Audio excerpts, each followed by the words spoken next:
देह त्यागने के बाद भक्तों को ये लगने लगा था कि अब हमारा जीता जागता परमेश्वर चला गया। साईनाथ महाराज से रहा नहीं गया। 45वें अध्याय में ही सबसे पहला साक्षात्कार हुआ और ये अवर्णीय साक्षात्कार से सब भक्तों का हृदय द्रवित हुआ कि साईनाथ महाराज जीवित है शिरडी में। साईं अपने चैनल में सबका स्वागत है, हार्दिक स्वागत है। मैं प्रणाम करता हूँ। सदगुरु की कथा चल रही है, उनकी जीवनी की कथा चल रही है। इस कलिकाल में, इस दुष्कर संसार से पार लगने के लिए सदगुरु के चरण और उनका पूजन, उनका निरंतर ध्यान चिंतन आवश्यक है।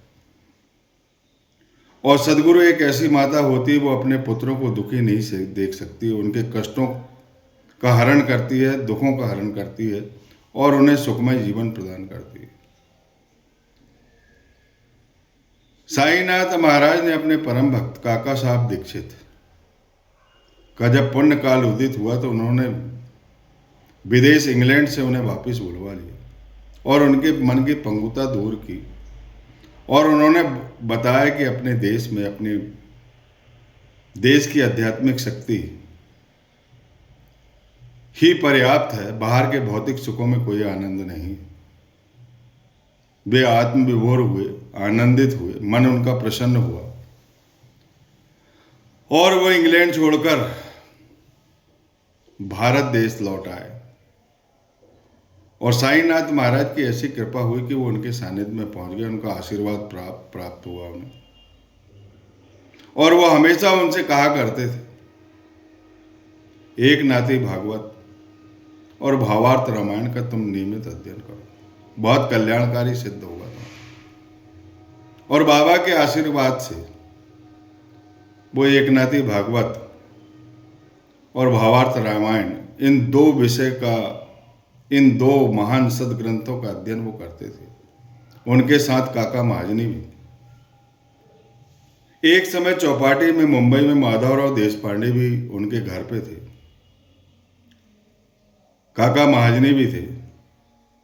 और काका साहब दीक्षित का एक नाती भागवत पर 11वें स्कंद के दूसरे अध्याय पर प्रवचन चल रहा था,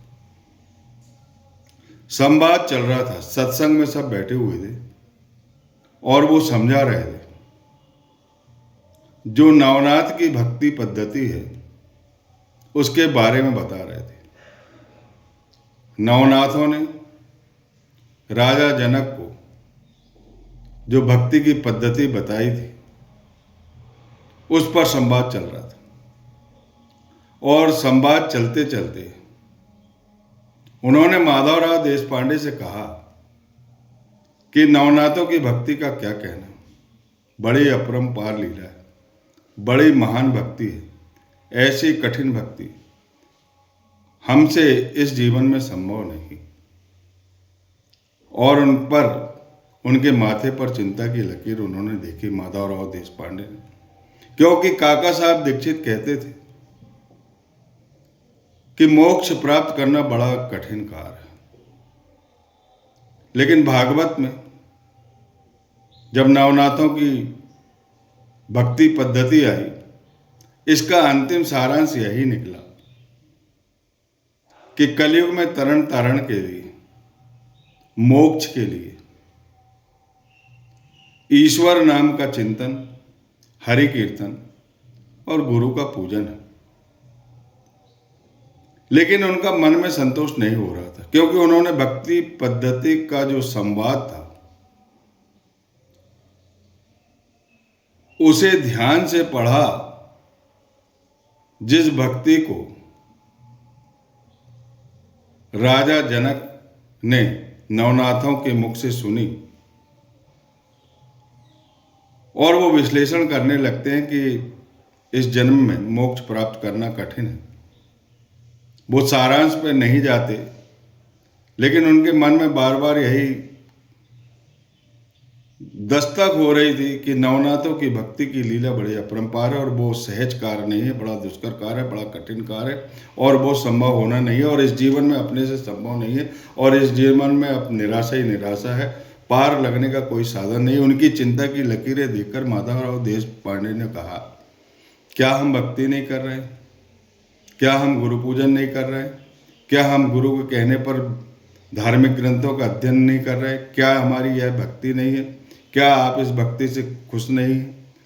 उस समय एक आनंद राव पखाड़े आते हैं और वो कानाफूसी करने लगते माधवराव देशपांडे से कि कल रात मुझे एक विशेष प्रकार का स्वप्न आया। और उन्होंने स्वप्न को सुना और वहां पर जो सत्संग चल रहा था, इनकी कानाफूसी के कारण उस सत्संग में विघ्न उत्पन्न होने लगा। तो काका साहब दीक्षित ने अपना वाचन स्थगित किया और पूछा कि क्या वार्तालाप हो रहा है। तब माधवराव देशपांडे कहने लगे कि तुम्हारे हृदय में जो संदेह उत्पन्न हुआ है, सदगुरु साईनाथ महाराज की लीला तो देखो, उनकी करुणा तो देखो, कैसी गुरु माता, कैसी अद्भुत लीला है।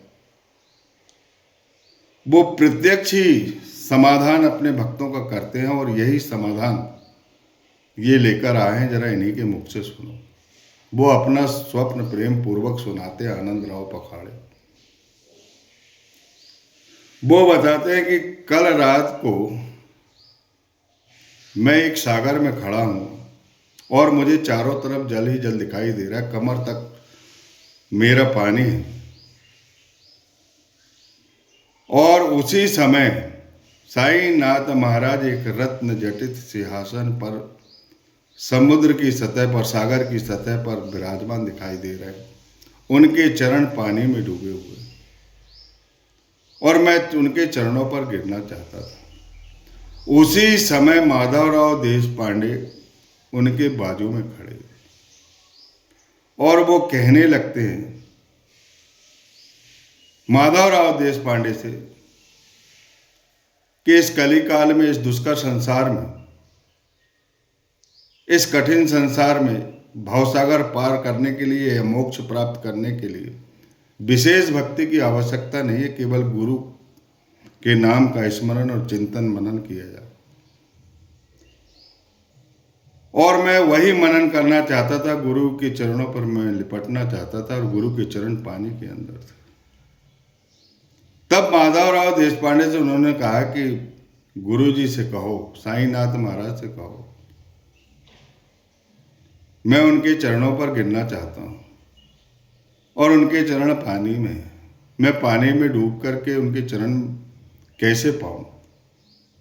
तब माधवराव द्रवित होकर कहने लगते हैं कि आनंद राव पखाड़े आपके चरणों को प्रणिपात करना चाहता है, जरा अपने चरण बाहर निकाल दीजिए।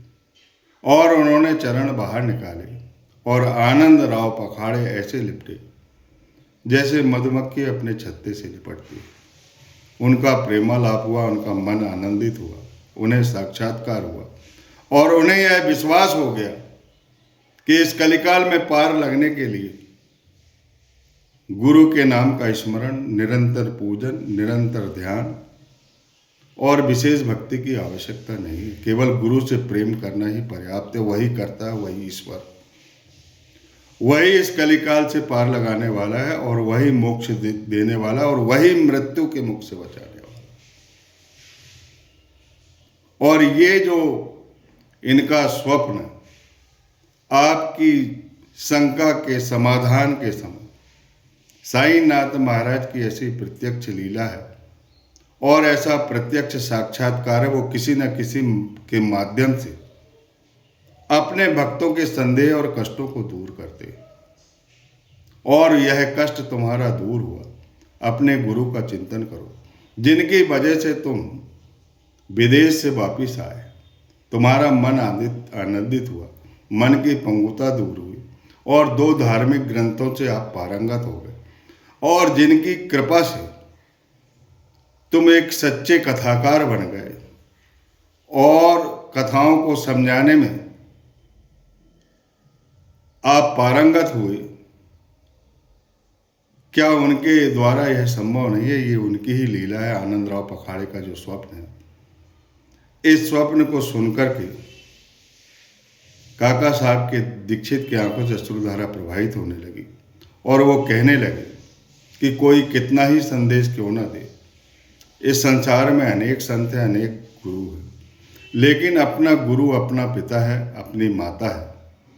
उनके वचनों पर विशेष ध्यान देना चाहिए और वो जो निर्देश देते हैं उसका अक्षरतः पालन होना चाहिए।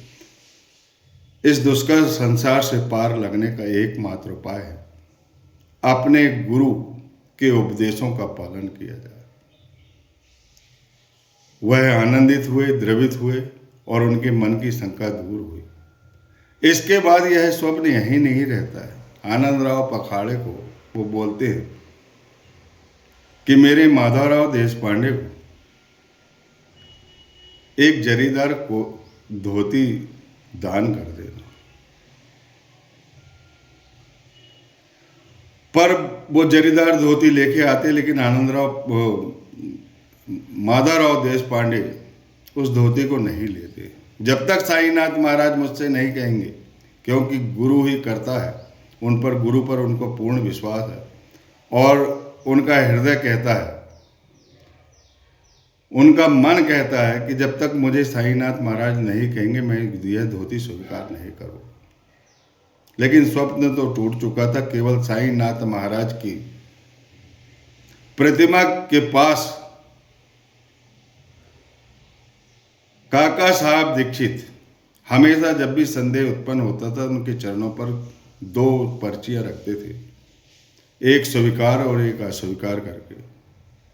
वो पर्चियां उन्होंने डाली और एक बच्चे के द्वारा उठाई तो स्वीकार वाली पर्ची उठी और माधवराव देशपांडे को वह जरीदार धोती स्वीकार करना पड़ा। लोगों का कहना यह था कि अब साईनाथ महाराज ने देह त्याग दिया और देह त्याग देने के बाद उनका विश्वास कम होते जा रहा था। ये पहला स्वप्न था आनंदराव पखाड़े का, जो साईनाथ महाराज ने देह त्यागने के बाद अपने भक्तों के कल्याणार्थ उचित समय पर, सही समय पर अपनी प्रत्यक्ष लीला दिखाने के लिए ये स्वप्न दिया था। ये बड़ा विशेष स्वप्न है। जो इस स्वप्न की कथा हृदय से अपने हृदय में उतारेगा, उसके सारे सपने जो उसने सांसारिक जीवन में संजोया है वो सब पूरे होंगे। बोलिए सच्चिदानंद सद्गुरु साईनाथ महाराज की जय।